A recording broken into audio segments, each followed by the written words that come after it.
Imagine a world where the deadliest pathogens are just a few clicks away. What if someone with the knowledge and resources could turn these microscopic killers into weapons of mass destruction? Meet Larry Wayne Harris and Stephen Hatfill, two names that have shaken the foundations of national security. Their involvement with biological weapons isn't just a story of crime, but a terrifying glimpse into the dark potential of scientific knowledge. What would happen if these dangerous materials fell into the wrong hands? Let's dive into the shocking details. Before we move on to the next part, please give me a like and subscribe to the channel. Thank you for listening.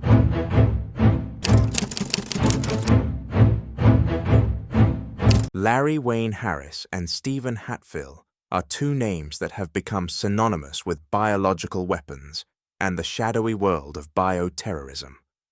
While their names may not be as famous as those of other notorious criminals, their actions have left lasting impacts on the field of biological weapons research, international security, and public health. The purpose of this comparison is to examine the crimes they committed, how they went about their illegal activities, and what makes their cases stand out in the realm of bioterrorism. Larry Wayne Harris, a microbiologist with a particular interest in pathogens, found himself at the center of a major controversy when he attempted to obtain deadly biological agents for potential use as weapons. In the late 1990s, Harris attempted to purchase the bacterium Yersinia pestis, the causative agent of the plague, from a biological supply company without the necessary permits. His actions were driven by a desire to research the potential of biological agents for military use. Harris, while not successfully creating a weapon of mass destruction, was arrested for violating biological weapons control laws. This act raised alarms about the accessibility of dangerous pathogens and the inadequacy of certain biosecurity measures at the time. On the other hand, Stephen Hatfill's name became closely associated with a different form of bioterrorism, the anthrax attacks of 2001. Hatfill, a virologist, was widely suspected of being the person behind the attacks that involved sending letters laced with Bacillus anthracis spores to media outlets and U.S. government offices, leading to several deaths and widespread panic. While he was never charged, the media frenzy and ongoing investigation turned Hatfill into a public figure marked by suspicion. He was repeatedly questioned and vilified by the press, though the FBI never found conclusive evidence to directly link him to the anthrax letters. Despite this, the case raised significant concerns about bioterrorism and the vulnerabilities within the U.S. biodefense systems. In both cases, experts in the fields of microbiology, national security, and law enforcement analyzed the actions and motives of these two individuals. Both Harris and Hatfill engaged with dangerous biological agents, Harris through his direct attempt to procure pathogens for research and possible military use, and Hatfill through his involvement in a public act of bioterrorism that exposed weaknesses in the U.S. defense infrastructure. These cases underscore the dangers of unregulated access to biological materials and the need for heightened vigilance and legal oversight to prevent the misuse of such materials. The initial events surrounding these two men highlight key issues in the control of biological agents and the broader implications for national security. The consequences of their actions, although different in nature, raised alarms about the potential threats posed by biological weapons in the modern world, both in terms of terrorist activity and scientific experimentation gone awry. These cases also highlight the critical need for more stringent biosecurity measures to ensure that dangerous biological substances do not fall into the wrong hands. The debate surrounding both individuals also reveals how difficult it is to detect and prevent bioterrorism. Despite the public panic and media attention, The full extent of what could have been done with the biological agents involved in these cases remains speculative. For Harris, the possibility of him developing a biological weapon from Yersinia pestis was real, but ultimately unrealized. For Hatfill, the lingering questions about his potential involvement in the anthrax attacks have left a cloud of uncertainty over his name, even though the legal system did not find sufficient evidence to charge him. Both cases demonstrate the growing concern among experts regarding the potential misuse of biological materials for terrorism or other malicious purposes.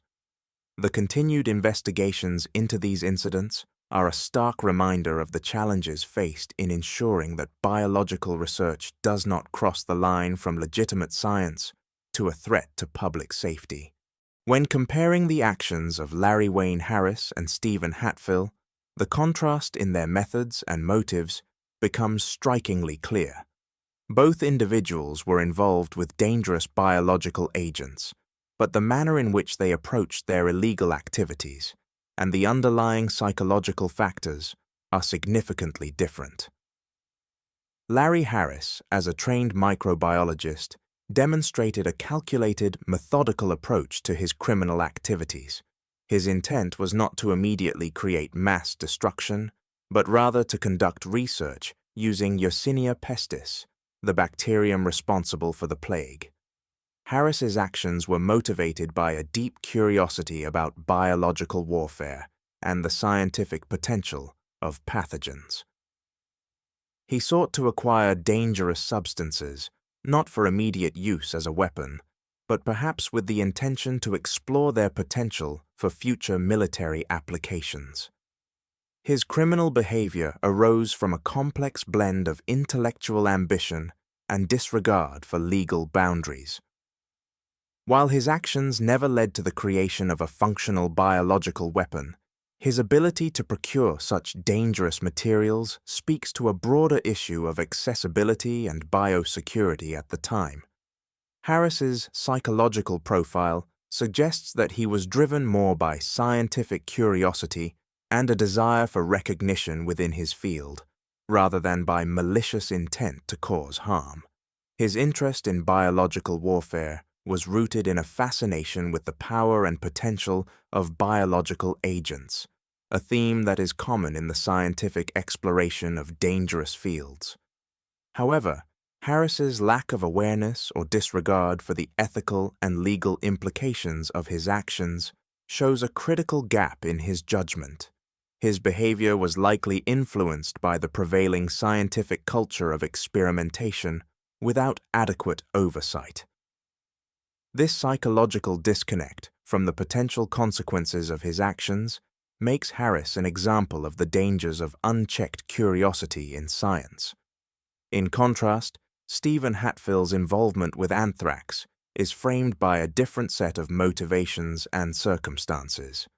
The anthrax attacks of 2001, which involved the mailing of letters laced with Bacillus anthracis, were calculated acts of bioterrorism aimed at spreading fear and chaos. Although Hatfill was never conclusively linked to the attacks, his proximity to the investigation and his background in microbiology made him a natural suspect. The psychological factors behind Hatfill's actions, if he were indeed involved, suggest a person driven by either personal grievances or a desire to make a statement through extreme measures. Unlike Harris, whose intentions were rooted in scientific inquiry, Hatfill's potential role in the attacks seems to have been driven by a need to instigate fear or send a message. The ambiguity surrounding Hatfill's involvement in the anthrax attacks complicates the understanding of his psychological state. If he were indeed the perpetrator, his motives could have ranged from a personal vendetta to a more politically driven desire to disrupt society and the government. However, the fact that Hatfill was never charged highlights a critical difference between his case and Harris's. While Harris was caught and tried for attempting to develop biological weapons, Hatfill was never proven to have committed a criminal act, leaving his psychological profile shrouded in suspicion rather than concrete evidence. The comparison between these two cases reveals how motivations can shape the methods by which individuals engage with dangerous biological agents. Harris's methodical and scientific approach to acquiring Yersinia pestis contrasts sharply with Hatfill's potentially terroristic use of anthrax to instill panic. Harris's actions, though criminal, were rooted in an intellectual pursuit, albeit with serious ethical and legal breaches. Hatfill, on the other hand, appears to have acted with a clear, malicious intent to cause harm and disrupt society. These differing motivations underline the complexity of understanding bioterrorism, where the lines between scientific curiosity, political statements, and acts of terror can sometimes blur. Psychologically, Harris was likely motivated by a desire for knowledge and recognition within his field, while Hatfill's suspected actions suggest a more deep-seated anger or frustration with societal systems. The contrast in their psychological profiles highlights the range of motivations that can lead individuals to engage with dangerous substances, whether it's to further their own scientific understanding or to make a broader, often destructive statement to the world. This comparison reveals the complexities of biological terrorism and the profound consequences of what may initially appear to be isolated incidents of criminal behavior. In the end, both men engaged with dangerous biological agents, but the driving forces behind their actions are distinct, raising important questions about how so. The dangers posed by Larry Wayne Harris and Stephen Hatfill stem not only from their actions, but also from the environment of uncertainty that surrounded both cases. Harris, despite not developing a functional biological weapon, opened a window into the vulnerabilities of biosecurity systems. His attempts to acquire Yersinia pestis exposed the potential for misuse of scientific knowledge and materials that could be used as weapons. While Harris's actions did not lead to any immediate catastrophe, they were a clear warning sign that there were gaps in oversight regarding access to dangerous pathogens. The very act of attempting to acquire biological agents with lethal potential highlighted the ease with which a determined individual could bypass regulations. Had he been successful in his goal to develop a biological weapon, the consequences could have been devastating. The mere fact that he was able to secure such materials with relative ease serves as a cautionary tale for how vital it is to keep biological agents under tight control, especially in a time when the potential for biological warfare remains a concern. Hatfill's case, on the other hand, reveals the psychological and societal impact of bioterrorism on a broader scale. The anthrax attacks of 2001 not only led to the deaths of several individuals, but also sparked widespread panic and fear. The attacks disrupted the normal functioning of U.S. government offices and media outlets, causing logistical and psychological turmoil. Although Hatfill was never charged, the suspicion surrounding him amplified the stress and uncertainty that the country faced in the wake of the anthrax letters. In terms of pure terror, Hatfill's suspected involvement, whether or not proven, caused societal harm by triggering an environment of fear. The physical consequences of the anthrax attack were grave, but the psychological effects were even more pronounced. The incident raised questions about the vulnerability of public health systems, the preparedness of government agencies to handle biological threats, and the potential for such attacks to be used as a tool of mass disruption. When assessing the overall danger posed by both criminals, one must also consider the long-term effects on policy and biosecurity regulations. Harris's actions led to stronger restrictions on the purchase and handling of biological agents, particularly for individuals without legitimate research purposes. The case acted as a catalyst for further scrutiny and tighter laws regarding access to dangerous pathogens. In comparison, Hatfill's case, while never resulting in formal charges, brought to light the need for more effective intelligence and investigative procedures to track potential bioterrorists. The fact that the anthrax letters were sent to such high-profile targets revealed the potential for biological weapons to be used as instruments of mass disruption and intimidation. This has led to ongoing efforts to improve the detection and prevention of bioterrorism, particularly in terms of regulating materials that could be used for such attacks.